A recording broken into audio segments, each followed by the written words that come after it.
Guys, मैं हूँ HR and welcome to mega Monday episode 30। तो बिना टाइम वेस्ट किए बढ़ते हैं अपने पहले सेगमेंट की तरफ। तो एपिसोड को एंड तक देखना मत भूलना।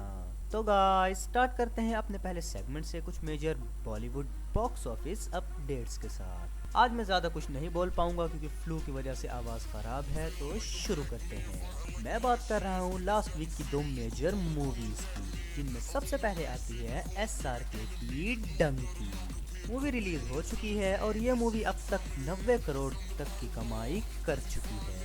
मूवी ने अपने पहले दिन ही 28 करोड़ की कमाई की थी, जो कि एक अच्छा नंबर है। बट मूवी हिट हो जाएगी, लेकिन क्या ये ब्लॉकबस्टर होगी? क्योंकि अगर यहाँ ओपनिंग कम से कम 35 से 40 करोड़ तक की होती तो ये कहना बहुत आसान था कि ऐसा हो सकता है। तो इस पर अपने रिव्यू शेयर जरूर करना। दूसरी बड़ी मूवी जो रिलीज हुई थी वो थी प्रभास की सलार, जिसका अब तक का टोटल कलेक्शन 145 करोड़ से ऊपर का है, जो कि एक बहुत ही अच्छा नंबर है प्रभास और प्रशांत नील के लिए। लेकिन जो अच्छा नहीं है वो ये है कि सलार वर्सेस डंकी अब सिर्फ एक मूवी पॉइंट ऑफ व्यू से ही नहीं, बल्कि बिजनेस और कमर्शियल पॉइंट ऑफ व्यू से भी सलार वर्सेस डंकी बन गया है। हुआ कुछ यूं है कि सलार का बिजनेस बर्बाद करने के लिए डंकी ने सिंगल स्क्रीन वाले थिएटर्स को ये डिमांड कर दी है कि वो सिर्फ उन्हीं की मूवी चलाएंगे, यानी सलार को वो नहीं चलाएंगे।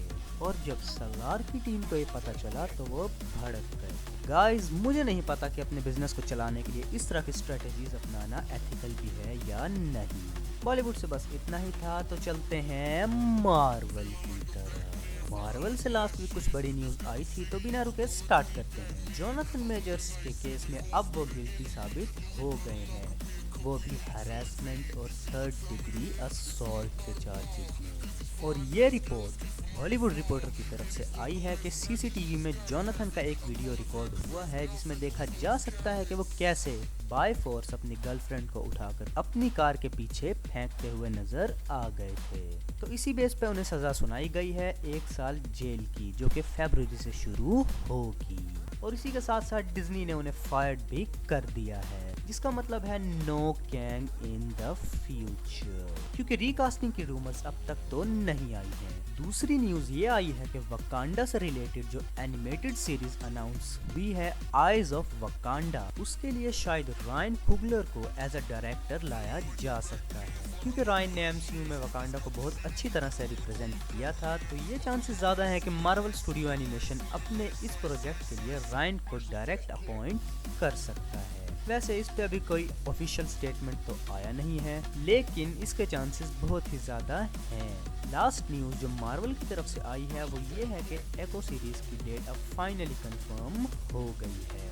जी हाँ गाइस, जहाँ ये पहले 10 जनवरी को आने वाली थी, अब 9 जनवरी को रिलीज होगी और सारी की सारी एपिसोड एक ही दिन ड्रॉप की जाएंगी। मार्वल से बस इतना ही था, तो अब चलते हैं डीसी की तरफ।